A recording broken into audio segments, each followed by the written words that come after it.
Sok-sok évvel ezelőtt egy távoli szomorú országban volt egy hatalmas hegy, durva fekete kövekből. Alkonyatkor ennek a hegynek a tetején minden este virult egy bűvös rózsa.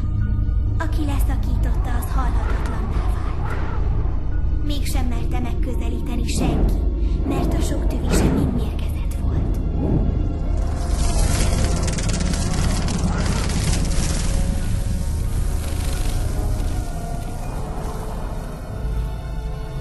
Az emberek csupán a halálfélelmet és a fájdalmat emlegették egymás közt.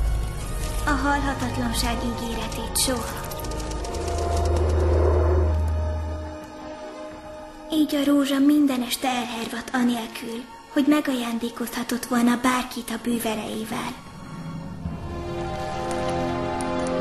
Elfeledett és elveszett maradt annak a hideg hegynek a tetején, magányosan, az idők végezetéig.